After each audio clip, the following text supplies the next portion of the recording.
Hello,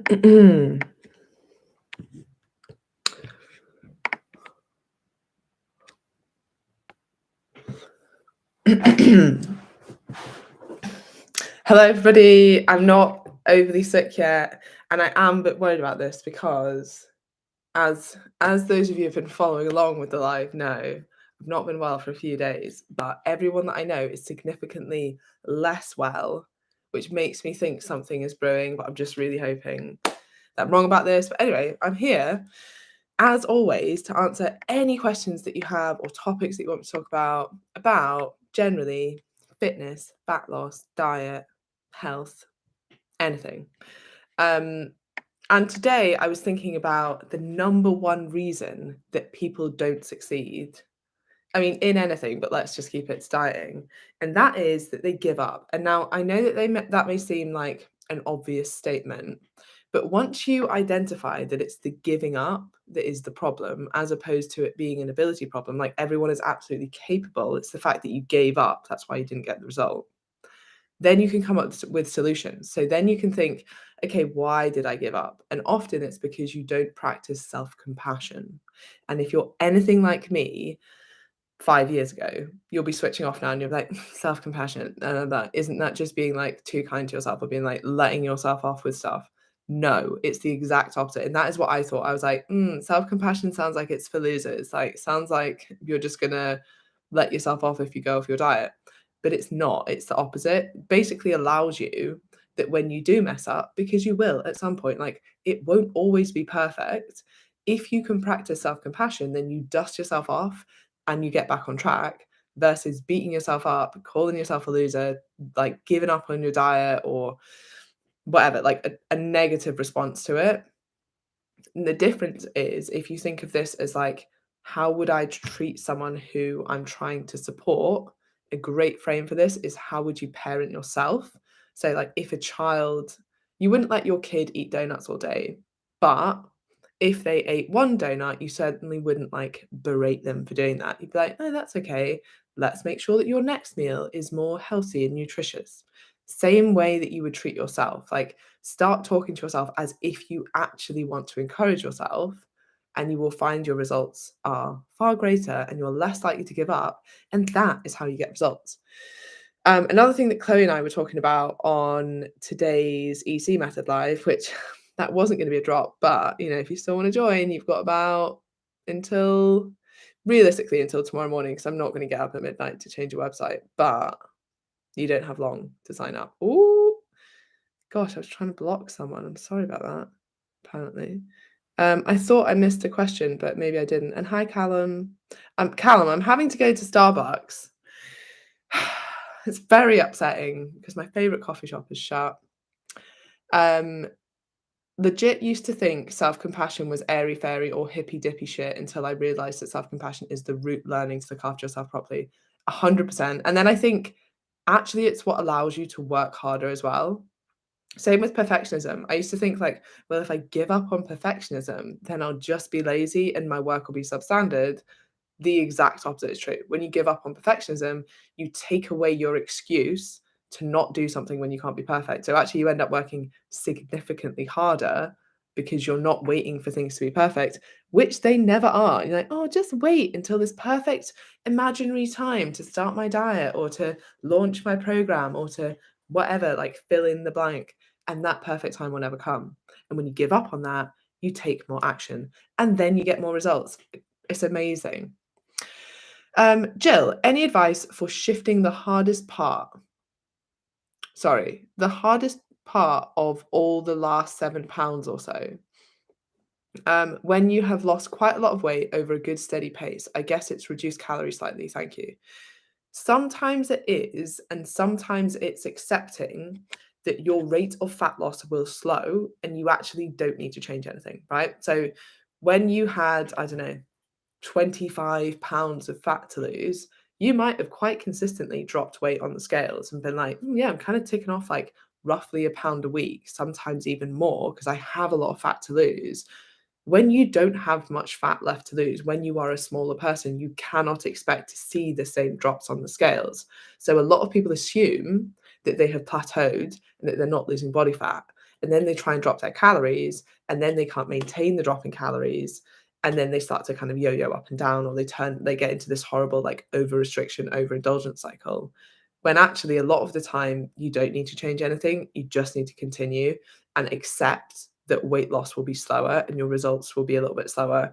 On the scales, what I will say is when you start to get leaner, you often see more results, as in you start to see like muscle definition, but you don't see as big a drop on the scales simply because you are a smaller person and you don't have as much left to lose. So you might not need to change anything. I'm finally going to buy some creatine, but I can't remember how much you recommend to take per day, and it seems to be conflicting information. Also, do you need to build up slowly to correct dosage? So there are numerous ways you can. What do they call it again? The name has gone, but basically you can start by taking more. Again, still can't think of what that the loading phase. That's what I was looking for. You can do a loading phase. There's really not that much benefit to it. It just means that you will saturate your creatine stores quicker. What I would suggest is just 3 to 5 grams a day. I mean, maybe 3 if you're a petite woman, maybe closer to 5 if you're a bigger human being. Take it every day. That's it. No, there's no need to like slowly increase the dose. Sometimes I do that with people if they have it's quite rare, but some people find that it gives them like an upset stomach. Again, like sometimes I think it's probably not the creatine, it might be something else. But if that is you, then I would split the dose. So you might take like 1.5 grams in the morning and 1.5 grams at night. But for most people, just taking 3 grams a day is absolutely fine. Hello from India. Hello. Hi, Emma. Injured and cannot run. What's the best alternative cardio? Thanks. Depends on your injury. Anything that's not gonna hurt whatever it is that's injured, like you might be able to cycle, you might be able to do the cross trainer, you might be able to do the rowing machine. But I don't know. It would depend what the injury is. But anything that's working like your cardiovascular system, obviously, because that's cardio. Oh, great by me. Um, oh no, I have COVID and I can't get to the gym. What can I do to make up for the lack of training? Rest. On it, right. This is an important message because I think so many people are ill at the moment. I would say like half of my clients are ill. Most people that I know are ill. My flatmate is ill. I'm a little bit ill. Amelia is really ill. Not COVID, but something else. Anyway, a lot of people are ill. And basically, what you need to do is give yourself a little bit of rest. There is nothing you should be like, you shouldn't be trying to replace your gym work with training when you have COVID. You should just rest. And I know that's boring and I know you don't want to hear it, but it doesn't mean that it's wrong. So rest, please. There will be plenty of time, i.e., the rest of your life, to get back to the gym. Hi, Emma. I know you've said recently that there is no point going back to calorie counting once we have the data on ourselves and want to diet again / tweak. But if we enjoy and like knowing estimate calories. So I think what I was talking about yesterday wasn't so much going back to calories. Like, I mean, if you want a calorie count and it negatively affect you, absolutely fine. There's way more interesting things I could think to do with my time than track calories. But if you want to do it, that's fine. What I was saying is don't go, say you've been dieting for a while and then you're like, I'm going to go back and put my stats into a calorie calculator to work out my maintenance calories, which by the way, won't be accurate. That's a silly thing to do when you have real data on like whether if you've been calorie counting, at least you have data on that already. So I wouldn't go back to something that's very inaccurate and look at that. I would just like tweak from where you are if you were like coming up to maintenance. Is there anything inherently wrong with that? Oh, okay. Read the tracking calories. If you can honestly say that it doesn't negatively affect you, there is nothing wrong with tracking calories. For a lot of people, it does, or it's just, I kind of just think it takes up quite a lot of brain space to get out your app every meal, put all the food in, blah, blah, blah. But if you enjoy doing it, then fine. Loading. Oh, yes, that was the word I was looking for. Thank you. I was like, why are you saying loading? Do you want questions here or in the box? I will go to the box. Don't worry. I'll be going to the box. What's the best way to work out your deficit calories? I have worked mine out and it seems a lot. I'm £143 times 15 minus 50. Oh, okay, I see what you're doing. But no, I think that's probably fine. It really depends on how much you're moving. So I spoke about this quite a lot yesterday. I would go and watch yesterday's live, but for most, yeah, I basically go and watch that because I didn't want to just repeat the same stuff. Um, Although that is basically my job. But I did a post on this yesterday and I did a live on this yesterday. Like, again, I can't tell from the amount of stats you give me here. 16,004, sorry, 1,645 calories doesn't seem like a ridiculous start point. But again, you would like, I mean, that's a sensible start point. I would start there, depending on how active you are. If you're like, oh, sorry, I forgot to mention, I also run a marathon every day, then it might not be a sensible start point. Or if you're like, oh, yeah, like I don't get any exercise or activity at all, again, that might be too much. But it sounds relatively sensible if you're anywhere around kind of average activity levels, then yeah, I would start there and then stick to it consistently for 30 days before you think about changing anything. And yeah, I'm sure you'll get great results. Okay, I really like Herbalife shakes, but it seems to have a bad reputation. Should I be concerned? I've been taking it for 7 years. I tend to have one shake a day and then normal meals. I mean, I've not really massively recently anyway. I don't know exactly what's in them. If you're having one a day and then you're having meals as well, like I'm pretty sure they're basically meal replacement shakes. So I'm imagining high protein, potentially a bit of carbs. Would it be better to eat your food? Yeah.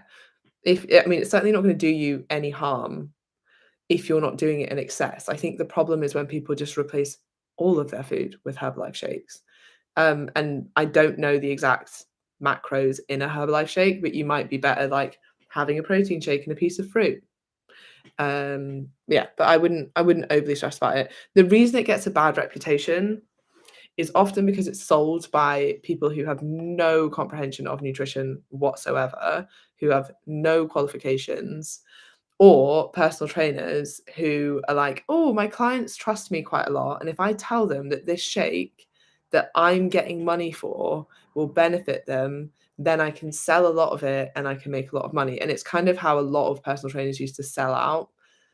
Um, so that's why it has a bad reputation really, because it's an MLM scheme, and anyone who's selling it is inherently getting something from it. So it's then not, like not easily trusted. And I guess, like, it's become even bigger with kind of influencer marketing now, and I would recommend that everybody thinks about this, like, if a podcast has an ad on it suggesting something like athletic greens, do you maybe think that there is a reason that they're promoting that and that they get paid thousands, if not hundreds of thousands of pounds to promote something like that?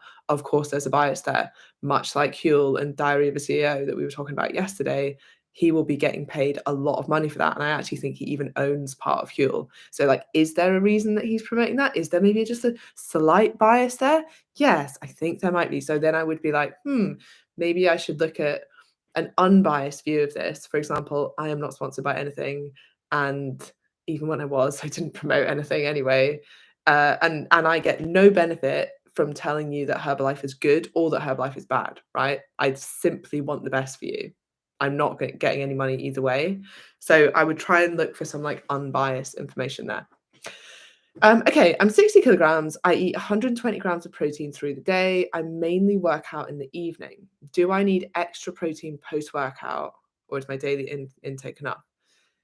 No, I think as long as, like, if you have a kind of vague rule of, like, anywhere between maybe try and get protein in within 1 to 2 hours pre or post-workout. I would slightly for and that's for a young, fit individual, the timing doesn't matter too much. I would slightly change that if you're if you're, like, postmenopausal, I would probably change that because you will get to a degree, a bit of like anabolic resistance, which means that protein timing becomes a little bit more important, especially around exercise. So technically, I mean, from what you're doing at the moment, probably fine. You don't need the extra protein. In an ideal world, I would move your protein serving to after the workout if you can. Like if you're having, I don't know, high protein yogurt or something, you could have that before you go to bed. Um, but it's certainly not gonna, like, make the biggest amount of difference. Um, I'm not Emma, but I'm swimming. Might be good cardio for some injured folk. I use it for cardio and have noticed significant improvement for me. Yes, swimming is great. Swimming is great if you're good at it. What I will say is that swimming is not great cardio if you're not very good at it and you're kind of just floating up and down the pool. But if you're good at it, yes. Um, Thank you to the person who just commented on my question. Sorry, I didn't catch your name. Neither did I, but Instagram names are funny. You can never really tell. Can we still do the EC method without Facebook? No, you will need Facebook to join the EC method. That is where a lot of the communication happens. You can join Commit to Six without Facebook because I moved it to a different platform because of people's insane hate of Facebook. I didn't love it, but there's some strong feelings about it. Okay, I start exercise, get horrendous DOMS, and it puts me off exercising. Should I push through the pain? Or, oh, that's the end of the question. I imagine it's going to say, or not. And the answer is yes.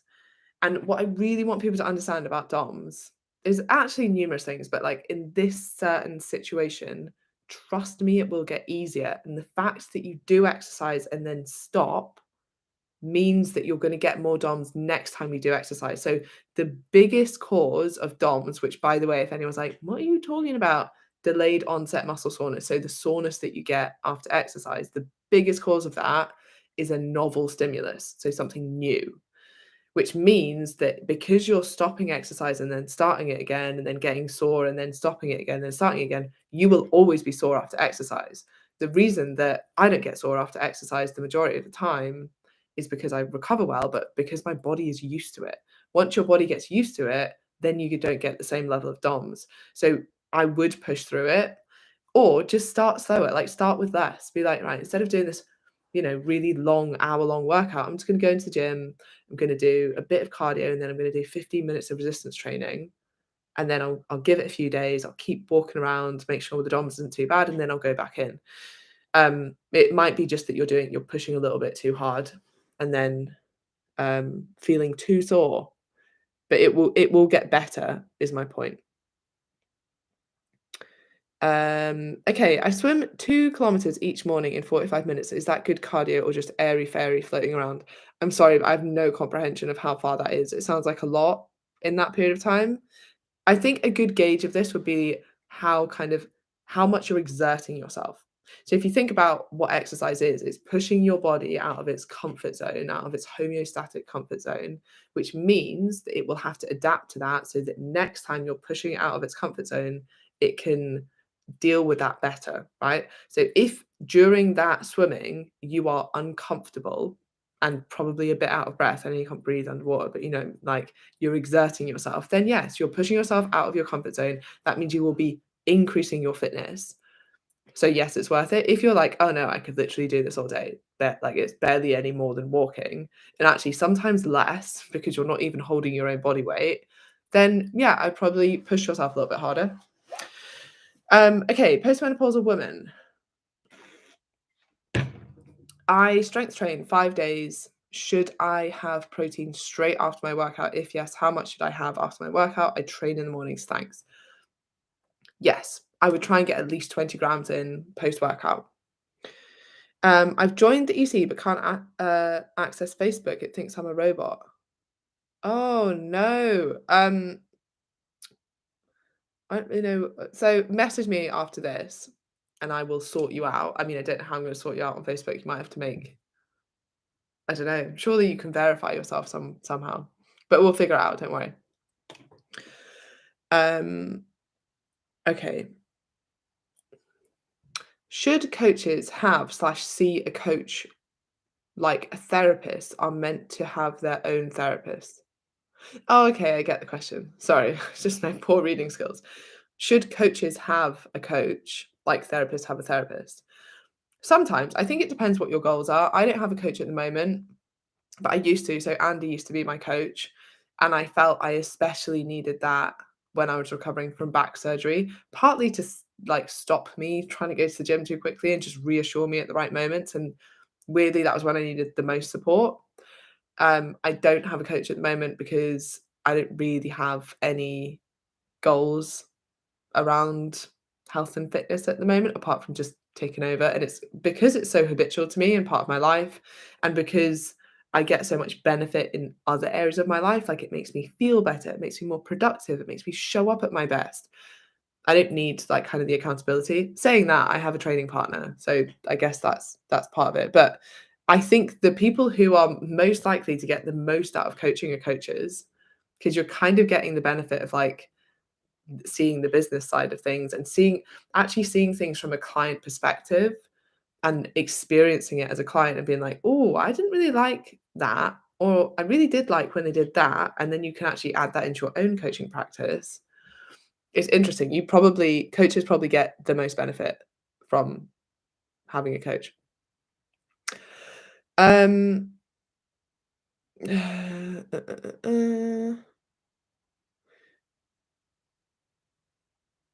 okay. Inaccurate calorie tracking is down okay, inaccurate is it down to inaccurate labels, forgetting to track a cup of coffee, for example, or inaccurate calorie burn from exercises, or a combination of all three? It can be all three. Then add to that the caloric availability of food. So the way that we measure how many calories are in a food is we put the food, like this sellotape that I have on my desk for some reason, into a bomb calorimeter, right, which is a closed box, and then we incinerate it. Oh god, this always happens when people I don't know why people can never hear me. Uh, right, so can nobody hear me now? It happens when I click a certain button at the side of the screen and I don't actually know how to get it back, so I might just have to endeth the live. Um, oh, you can hear me now? Oh, okay, right, I'm back, right. Now I can't remember what I was saying. Oh, yeah, okay, so the way that you, measure the amount of calories that are in a food is you put it in a bomb calorimeter, which is a closed, concealed box, and then you basically burn it, completely incinerate it. So all of the calories in that food are then measured, right? And you see how much it increases, the temperature of water, which is how you measure this. Your body is not that efficient. So with different foods, you will absorb different amounts of calories from those foods. So you would absorb less calories from like a plate of veg than you would from a plate of like highly processed foods, or like straight sugar. Straight sugar? Whatever, a plate of sugar. So there's that element as well. Loads of things come into the inaccuracies of calorie tracking. Sometimes it's conscious, sometimes it's subconscious, sometimes food labels, sometimes it's portion sizes. It could be loads of things. It's just not that accurate. But the point is, it doesn't need to be that accurate. What it needs to be is like consistently inaccurate. And if it's consistently inaccurate, then it doesn't really matter. So I wouldn't say like there's no point tracking calories because it's not accurate. I just wouldn't cry over like 2 calories here and there. Hi, Emma. How do I adjust when exclusively breastfeeding? I have a 6-month-old. Oh, I was meant to say thank you. Depends what your goals are. You will be expending more calories if you are breastfeeding, and you also don't want to be in too big of a deficit if fat loss is your goal, because you want to. Why can I never press? Because you want to make sure that, like, I mean, your highest priority is milk quality and quantity, so you don't want to be in a big deficit. Um, okay. If one of your clients sends you a message saying, "Oh my God, I want to binge chocolate slash donut slash crisps," what advice would you give them in that moment? Great question. I would probably, a couple of things. I would talk about why they feel like that. So a lot of the times it's because then when you delve into it, like, yeah, I haven't had anything to eat since breakfast and it's now half 6 p.m., like 6:30 p.m. You're like, right, okay, we need to make sure you're not in that position again. How can we make sure that you are getting food in so you don't get to the point that you want to really overeat? Second thing would be, like, when anyone ever feels like this, like, just taking a moment to sit down and chill out so that you're responding, not reacting, and this goes for, like, any behavior that you don't want to do. So the same might be true if you're in an argument and you're very quick to, like, respond to someone, and then you say something that you don't wanna say. So if anyone ever I don't know, if I'm ever in an argument with someone, which is very rare, I normally just like, especially if it's over a message or something, I'm like, "Oh, I'm gonna sit and, like, think about this and see how I want to respond instead of react." Same with if I'm like, "Oh, I really wanna eat a load of crisps, but it's not in line with my goal." If I can just pause and take a second and choose my response versus reacting to my environment, that makes all the difference. And sure, it's hard to do, but so are most things that are worth doing. So it's that kind of skill that you would sit with. People call it as well, like surf the urge, which is partly why I got the tattoo that I have. And basically realizing that a lot of the time these urges will just come and go if you just sit with them and you don't have to respond to every urge that you have. And then you'll feel pretty good. And you're like, oh, all right, I'm in control of my actions versus my feelings dictating what my actions are. Actually, you can still choose. And that's a skill that becomes easier the more that you do it. Okay. Balls up today, only the 4th of January. Trigger was my home environment. Post Christmas food still around. Don't feel like feel like I've ruined my tiny progress. Don't catastrophize this. You haven't um you haven't ruined anything. It's just a little slip up. And really the way that you ruin things, and I know that you know this because you're on commit to 6, is by staying submerged in the river, which is my favorite quote, which is that you don't drown by falling in the river. You drown by staying submerged, right? You don't ruin your diet by messing up one day. You ruin your diet by the way that you respond to that mess up. So if you're now like, well, 4th of January, I've ruined it now. I'll just wait till next January to start my new year health kick. I'll see if it does any better that year. Like, ridiculous, right? If you're just like, "Oh, okay, how can I learn from this?" Look, you've already figured out what your trigger was. Okay, it was the home environment. Okay, all the Christmas food was still around. Right. Okay, so there was a lot of temptation around. And hey, maybe you were also over hungry because you didn't have enough for lunch. Like now you know the changes that you can make because you've learned from this. So learn from it and move the hell on. Like there's nothing you can do about it now, and beating yourself up about it certainly won't help. That's not where the self-compassion is. So, that it happens to us all, a bit of common humanity.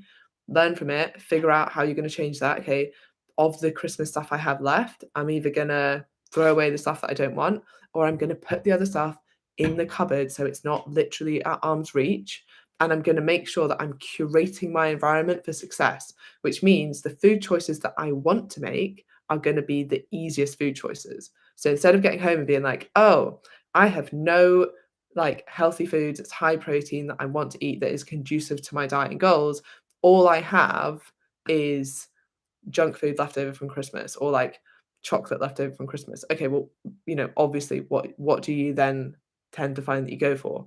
That food option. Whereas if you're like, oh, well, I actually prepared for success here and I had something that I'd made earlier all set up for dinner, would have been a very different situation. So just make sure that you're planning ahead and preparing yourself as best you can for success. Okay, speaking of preparing yourself for success, is there a question there?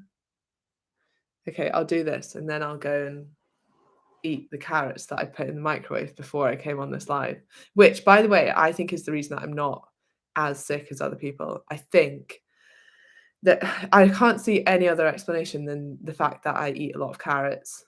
And I actually explained this to my mum, and then she said that someone that she used to know ate so many carrots that they got some kind of like liver dysfunction, and that I shouldn't eat too many carrots. So I will also bear that in mind. Okay, hit a training plateau, can't increase weight lifted, stuck for weeks. Any tips, please? It could be that you need a deload. So actually, sometimes that's what you need is a little bit of a rest to then come back. It could be that maybe you could change your rep ranges a little bit. It could be that you're not recovering particularly well. So remember that training is just the stimulus and it's everything you do outside of training that allows you to recover and adapt to that training stimulus so that you can lift more the next time. So I would look at your rest, your recovery, if you're maybe overtraining a little bit or at least overreaching a little bit. And when was the last time you had a deload, and what are the rep ranges that you're using? Yeah, those would be the kind of things that I would look at. So I hope that you enjoyed today. I hope it was useful. And yeah, I think that's all I have to say. And I will see you all tomorrow.